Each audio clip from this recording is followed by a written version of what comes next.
Olá, meus queridos, vamos para mais uma videoaula. Hoje falaremos sobre lentes, estudo gráfico.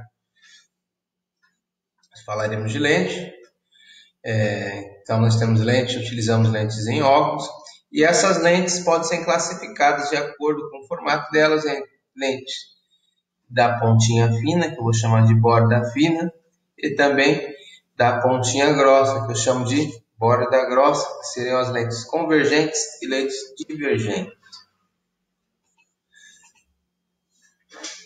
Estamos na apostila 5, refere-se às aulas 21 e 22, lentes, estudo gráfico, página 30. Então, lente, o que vem a ser lente?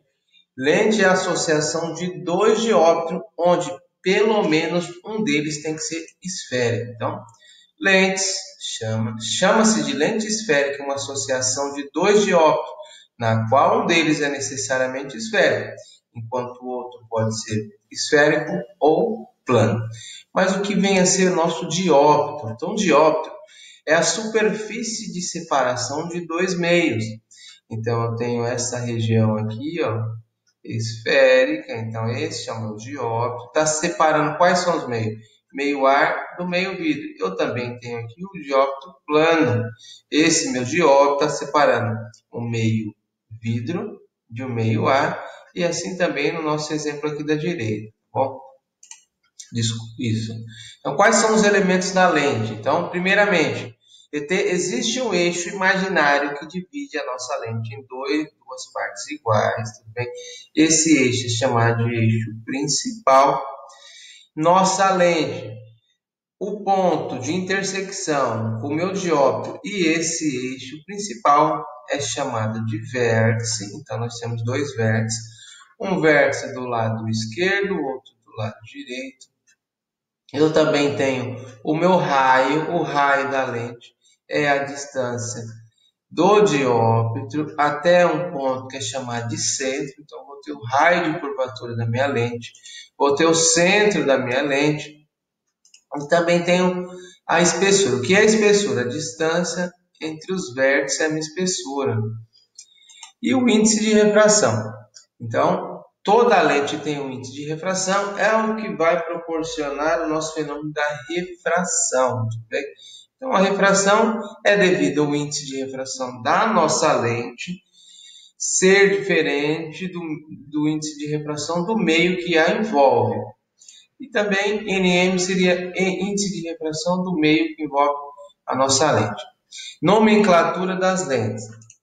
Então, as nossas lentes, elas podem ser de borda fina ou de borda grossa. Quando elas forem de borda fina, serão lentes convexas, sempre lentes convexas. Agora eu vejo o formato do dióptro aqui, ó, duas faces convexas. Então, a minha lente de borda fina é biconvexa. Aqui eu tenho uma borda plana, então a minha lente é plano convexa. Aqui eu tenho uma parte convexa, outra côncava. Borda fina tem que ser convexa, então vai ser côncavo, convexa. Quando essa lente for de borda grossa, a extremidade aqui, ó, tem uma dimensão maior do que o centro da lente. Sempre lente de borda grossa, a lente côncava. Então, aqui eu tenho duas superfícies côncavas, então essa lente é bicôncava. Essa tem uma face plana, então ela é plano côncava. E essa daqui tem uma face convexa e outra obrigatoriamente tem que ser côncava, então é plano côncavo. Desculpa, convexo côncavo. Bicôncava, plano côncava e convexo côncavo. Quais são as características quando o raio de luz atravessa essas lentes? Então, tem a lente de borda fina, ela dita uma lente convergente, porque sempre que os raios de luz incidirem nessa lente de maneira paralela, eles irão se encontrar em um ponto, eles convergem para um ponto. Então, essa é a característica do meu raio de luz que atinge uma lente paralelamente. Quando essa lente ela é borda grossa, que é chamada divergente, os raios de luz, em vez de convergir, eles divergem de um ponto. É como se eles tivessem partido de um ponto aqui atrás da lente. Então tem lente de borda fina, que é convergente, os raios de luz convergem para um ponto. Lentes de borda grossa, chamadas de divergente, os raios de luz após atravessarem a lente, eles divergem de um ponto. Então, temos lente de borda fina, lente de borda grossa, que é o esquema, tudo bem?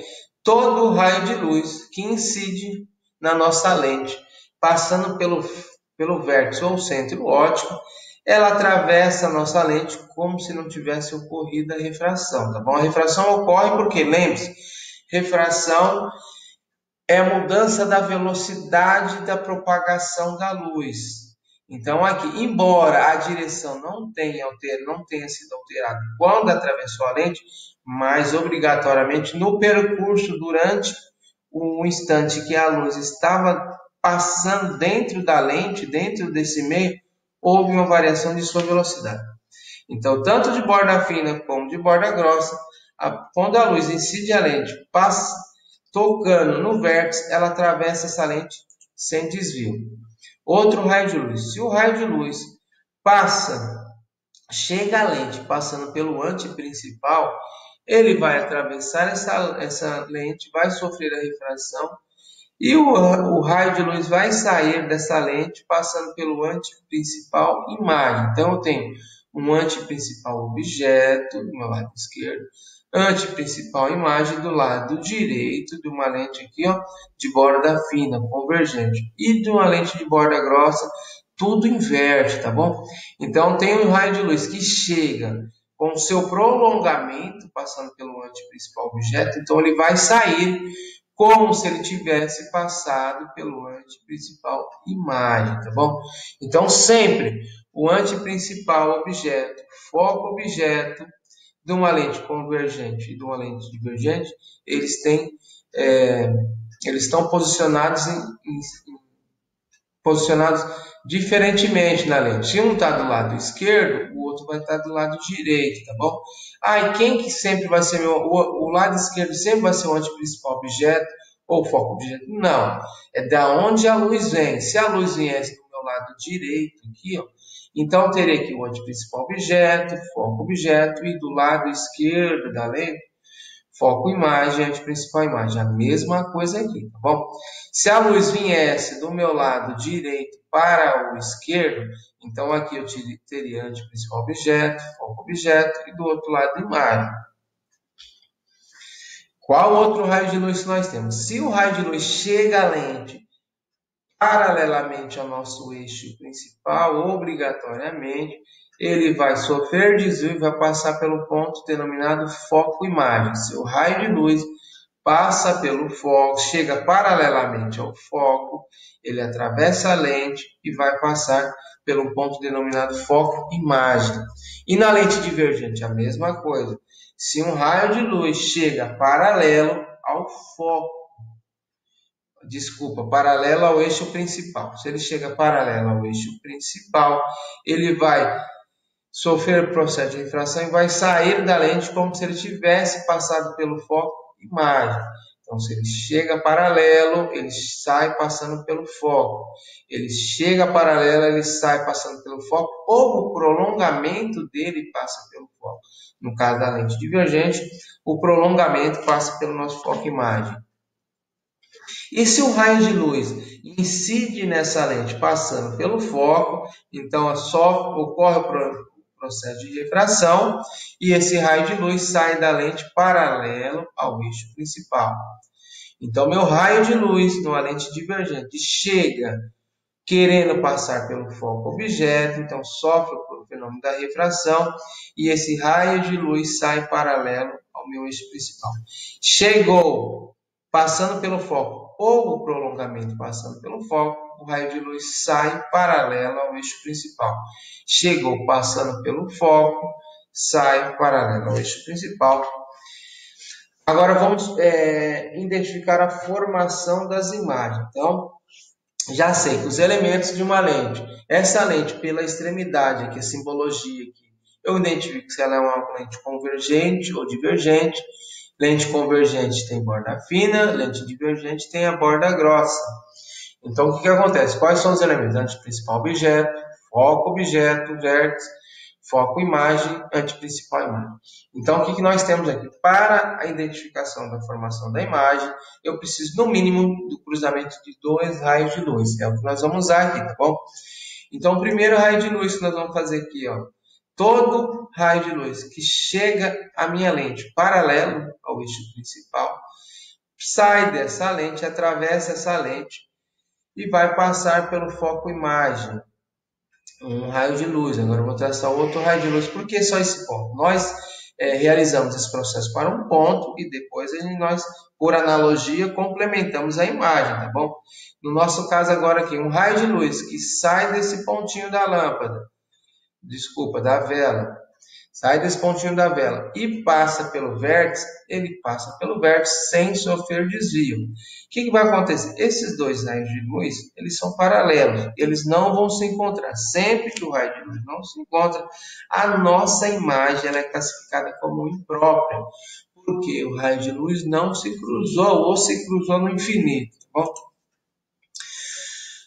Quando o nosso objeto ele está entre o foco e o anteprincipal, onde vai se formar a imagem. Novamente, vou traçar 2 raios de luz.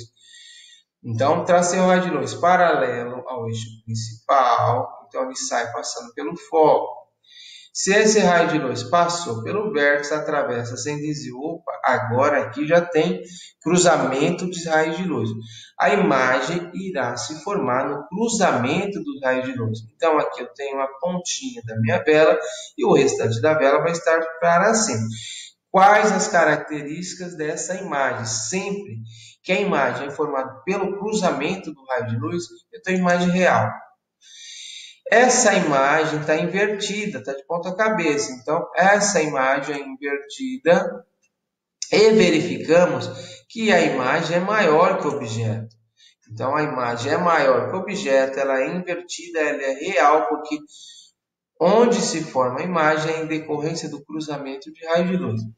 Esse esquema aqui é um esquema de projetores de cinema. Eu tenho um objeto pequeno que proporciona uma imagem grande, invertida. A tela do cinema não é invertida porque eles invertem antes, só isso, tá bom? Então, o que acontece? Coloco o objeto invertido, a minha imagem vai sair da maneira correta de ser observada. Outro detalhe, para a imagem ser projetada, ela deve ser real. Toda imagem projetada ela é real. Se a imagem for virtual, quando a imagem é virtual, quando a formação da imagem ocorre pelo prolongamento dos raios de luz. Aqui nós temos 2 raios de luz. Agora vamos seguir, outro momento. Outro exemplo, então, aquele objeto que estava entre o anteprincipal objeto, então ele estava aqui entre o anteprincipal objeto e o foco. Agora ele está sobre o anteprincipal objeto. Vou traçar os raios de luz, chega paralelo, passa pelo foco, incide passando pelo vértice, atravessa sem desvio. Opa! Então, onde o raio de luz se cruzou, eu tenho a formação da minha imagem. Então, a imagem está aqui nesse pontinho, prolongo a minha velinha para baixo. Então, essa imagem, ela é real. Ela é do mesmo tamanho, ela é invertida e também do mesmo tamanho, ela é igual, tá bom? Sempre que o objeto estiver sobre o anteprincipal objeto, a sua imagem vai ser do mesmo tamanho, invertida e real. Agora, esse objeto eu trouxe ele um pouquinho para trás, ele está se afastando da minha lente. Conforme ele está se afastando, o que está acontecendo? Vou traçar a minha imagem de novo, os mesmos raios de luz. O que acontece? A minha imagem, o meu objeto se afasta da lente e o meu objeto está se aproximando. Ou seja, aqui, ó, sempre que quem estiver mais... Deixa eu voltar aqui. Sempre quem estiver mais distante da minha lente é o objeto, será quem vai ser maior. Objeto ou imagem, quem está mais distante? A imagem, então a minha imagem é maior. Agora aqui, ó, o que eu tenho? Aqui eles estão à mesma distância. Se estão à mesma distância da lente, então eles têm o mesmo tamanho. E agora aqui, ó, tenho imagem, tem objeto. o objeto está mais distante da minha lente, então ele vai ser maior. Então, quais as características dessa imagem aqui? Primeiro, formado pelo cruzamento dos raios de luz, real, invertida é menor do que o objeto. Quando o meu objeto agora está coladinho com a minha lente, ele está entre o foco e o centro óptico, traça os raios de luz, chegou paralelo, passa pelo foco, passou pelo vértice, atravessa o vértice sem desvio. No entanto, a gente percebe aqui que esses raios de luz estão se distanciando. No entanto, então para frente aqui, ó, eles não vão se cruzar. Agora, se eu olhar para trás, eu vejo que os prolongamentos se encontram em um ponto. E esse encontro dos prolongamentos é onde ocorrerá a formação da nossa imagem. Então, a imagem nessa situação ela deixa de ser real para ser virtual. Toda imagem que é formada pelo prolongamento dos raios de luz, ela é virtual. Ela não está mais de ponta cabeça. Então, eu falo que ela é direita. E ela está mais afastada da lente do que o objeto da lente. Então, ela é maior. Tá bom? Essa é uma característica. Sempre que estiver maior, mais afastado, sempre que estiver mais distante da lente, será o que terá um tamanho maior. No nosso caso, a imagem é maior que o objeto. Todos esses exemplos de lentes de borda fina, lente convergente. Então, onde é utilizado isso aqui é um esquema da nossa lupa. Agora, a nossa lente divergente. Então, a nossa lente divergente só tem um caso porque todo se repete, independente da posição do objeto. Peguei meu objeto, tracei o raio de luz paralelo ao eixo principal, sai passando pelo foco imagem. Lembra que o foco imagem está aqui para trás agora. Passou pelo vértice, atravessa sem desvio. Para a direita não tem encontro, no entanto, o prolongamento do raio de luz desse que passa pelo vértice está em cima dele mesmo. Então aqui eu tenho um prolongamento. Então nesse pontinho aqui teve o cruzamento dos prolongamentos do raio de luz. Então a minha imagem aí ela é virtual, ela é direita e ela é menor. Então, isso é característica de lente divergente. Sempre a imagem vai ser virtual, direita e menor. Lembrando que toda a imagem virtual não pode ser projetada. Pessoal, encerramos nossa aula. Qualquer dúvida, conversaremos na nossa videoconferência. Até mais, um grande abraço.